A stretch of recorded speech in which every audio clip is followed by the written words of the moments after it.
राष्ट्रीय ओबीसी महासंघाचे राष्ट्रीय अध्यक्ष डॉक्टर बबनराव तायवाडे सर आपल्यासोबत आहे. सर, मराठवाड्यामध्ये 61 मराठा कुणबी प्रमाणपत्र जे आहे ते रद्द झालेले आहे. 15,000पेक्षा जास्त प्रमाणपत्र देण्यात आले होते, त्यातले 61 रद्द झालेले आहे. नाही, हे बघा, सुरुवातीपासनं मी जे आपल्या समक्ष आणि या महाराष्ट्राच्या जनतेसमोर मांडलेलं आहे की जात प्रमाणपत्र मिळणं किंवा ओबीसीचं प्रमाणपत्र मिळणं हे काय अंतिम नाही आहे आणि त्याच्यामुळे ते ओबीसी समाजाचे फायदे घेऊ शकत नाही. जोपर्यंत त्यांना जे प्रमाणपत्र मिळालं त्याची व्हॅलिडिटी होत नाही, ते व्हॅलिडिटी जर त्याला मिळाली तरच तो ओबीसी समाजाचे राजकीय किंवा शैक्षणिक किंवा सामाजिक लाभ घेऊ शकतो.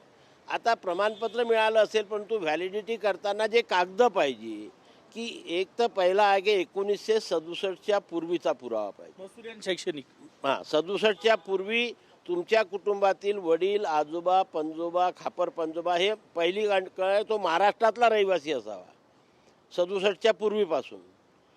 त्याच्यानंतर त्याचे वडील, आजोबा, पंजोबा, खापर पंजोबाच्या महसुली किंवा शैक्षणिक कागदपत्रावर कुणबी, मराठा कुणबी किंवा कुणबी मराठ्याची नोंद असावी आणि त्याचं नाव त्यांच्या वंशावळ जे असेल त्या वंशावळीमध्ये जुळलं पाहिजे. ह्या 3 अटी जर पूर्ण होत असेल तरच त्या व्यक्तीची व्हॅलिडिटी होते, अन्यथा व्हॅलिडिटी होत नाही आणि व्हॅलिडिटी झाल्याने तर लाभ घेऊ शकत नाही. हे असे बोगस कुणबी प्रमाणपत्र निघत आहेत जे अवैध होत आहे, रद्द होत आहे.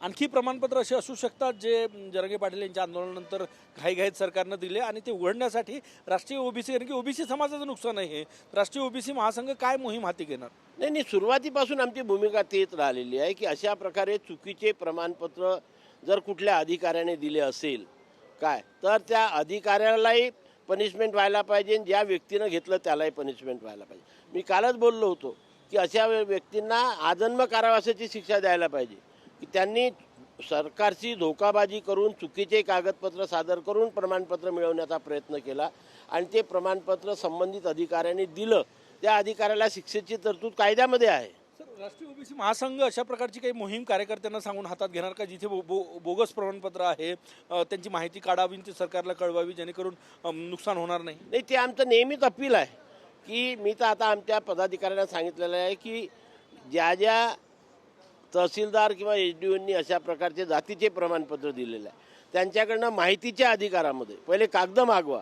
की कोणत्या कागदपत्राच्या आधारावरती आपण हे कास्ट सर्टिफिकेट इश्यू केलेलं आहे आणि मग त्याची तपासणी करून तुम्ही जो तपासणी म्हणजे व्हॅलिडिटी करतो तो अधिकारी असतो, त्या अधिकाऱ्याकडे जा आणि हे प्रमाणपत्र खरे आहे की खोटे आहे याचा तपास करा आणि जर खोटं असेल तर ते प्रमाणपत्र रद्द करण्याकरता तहसीलदार आणि SDOकडे आपण अर्ज करा.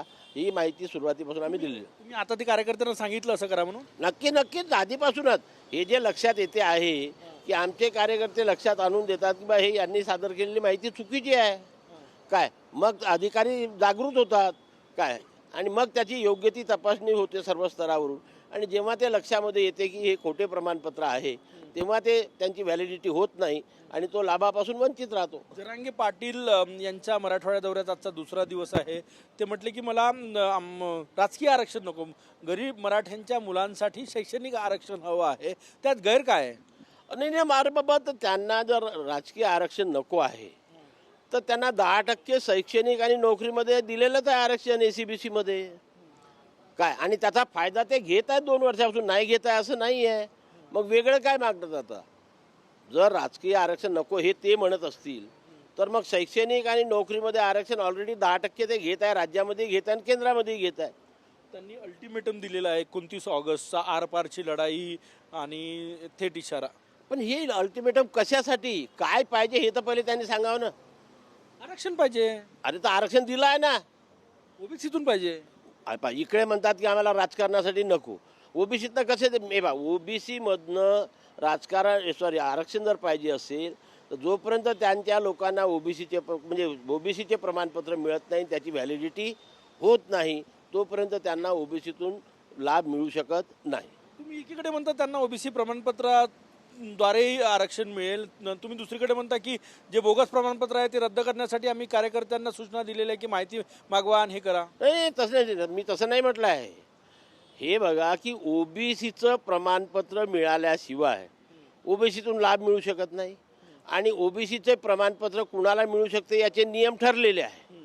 काय की जसं सांगितल्याप्रमाणे की वडील, आजोबा, पणजोबा, खापर पणजोबा यांच्या महसुली किंवा शैक्षणिक कागदपत्र 67च्या पूर्वीपासून हां. मग तुम्ही आता त्यांनी अल्टिमेट दिल्यानंतरही ओबीसीतून आरक्षण द्यायला तयार नाही, सरकार झुकलं तर काय करणार? सरकार झुकलं तर आम्ही तयार आहोत ना रस्त्यावरती बसायला. असं कसं झुकेल सरकार? नियमाच्या बाहेर जाऊन कोणतेही सरकार काम करू शकत नाही. म्हणून मी नेहमी आपल्याला म्हणत असतो की कोर्टात जाणार? नाही, कोर्टात जायची गरज नाही. आम्ही सरकारच्या भूमिकेकडे लक्ष ठेवून असतो. सरकार ज्या दिवशी अशा प्रकारे कुठला निर्णय घेण्याच्या मानसिकतेमध्ये दिसेल, हा संपूर्ण 60% ओबीसी समाज रस्त्यावरती येईल आणि सरकारला आमच्या आरक्षणाला धक्का लावू देणार नाही. काल राष्ट्रीय ओबीसी महासंघाचं बेंगलुरूमध्ये अधिवेशन झालं, त्यात जे ठराव पारित झाले ते ठराव आता सरकारकडे पाठवण्याचं काम आजपासून सुरू झालेलं आहे. कोणाकोणाला पाठवता आणि काय काय ठराव? नाही, नक्कीच काल जे आम्ही 26 ठराव केंद्राशी संबंधित आणि 5-6 ठराव राज्याशी संबंधित, महाराष्ट्र राज्याशी संबंधित आम्ही पारित केलेले आहे. त्या ठरावाचा पाठपुरावा आजपासून सुरू झालेला आहे की आम्ही केंद्रामध्ये राष्ट्रपतीपासून सुरुवात करतो. राष्ट्रपती, पंतप्रधान, गृहमंत्री, सामाजिक न्यायमंत्री, विरोधी पक्षनेते आणि विविध राजकीय पक्षाचे नेते आणि सर्व लोकसभेचे खासदार आणि राज्यसभेचे खासदार यांच्याकडे आम्ही आमचं निवेदन पाठवतो आणि त्यांना विनंती करतो की आपण सभागृहामध्ये आमचे हे ठराव, आमचे ओबीसी समाजाचे संविधानिक प्रश्न मांडून ते सोडवून घेण्याकरता आम्हाला मदत करावी, सरकारकडनं त्याची अंमलबजावणी करून घ्यावी आणि या ओबीसी समाजाला न्याय द्यावा ही आमची असते. काल महाराष्ट्राचे मुख्यमंत्री ओबीसी बहुजन कल्याण मंत्री अतुल सावेजी होते, महाराष्ट्राचे 5 आमदार होते. त्यांच्या समक्ष आम्ही मंत्र्यांपुढे आमच्या 5 समस्या मांडल्या आणि त्या सोडवण्याचं त्यांनी आश्वासन दिलं. महत्त्वाचे 2-3 ठराव सांगा फक्त. हे बा, पहिला ठराव तर आमचा केंद्राशी संबंधित हाच आहे की जी जनगणना होऊ घातलेली आहे, त्या जनगणना करताना जी आता प्रश्नावली आपण ते जाहीर करतील त्याच्यामध्ये ओबीसीचा आणि जातीचा कॉलम इन्क्लूड करावा, जो पहिल्या टप्प्यामध्ये नव्हता. आणि सरकारने प्रॉमिस केल्याप्रमाणे ओबीसी समाजाची जातनिहाय जनगणना करण्यात यावी, हा आमचा पहिला ठराव आहे. दुसरा आहे की केंद्रामध्ये ओबीसी मंत्रालय स्थापन करण्यात यावं, नॉन क्रिमिलियरची मर्यादा रद्द करावी आणि ती रद्द होत नाही तोपर्यंत 20 लाख रुपये करावी. आणि सर्वात महत्त्वाचा ठराव आमचा आहे की हे महात्मा ज्योतिराव फुले यांचं 200वे जयंती वर्ष आहे. या 200व्या जयंती वर्षानिमित्त महात्मा ज्योतिराव फुले आणि सावित्रीबाई फुले यांना भारतरत्न देण्यात यावा, हा आमचा चौथा महत्त्वाचा ठराव आहे. नक्कीच राष्ट्रीय ओबीसी महासंघाच्या अधिवेशनात जे केंद्राशी संबंधित 26 ठराव पारित झालेले आहे, महाराष्ट्राशी संबंधित 5-6 ठराव पारित झालेले आहे. ते ठराव आता पाठवण्यास सुरुवात झालेली आहे आणि पहिला ठराव जो पाठवला तो माननीय महामहिम राष्ट्रपती यांना पाठवण्यात आलेला आहे. कॅमेरामॅन सचिन सयामसह गजानन उमाटे, TV9 मराठी, बेंगलुरू, कर्नाटक.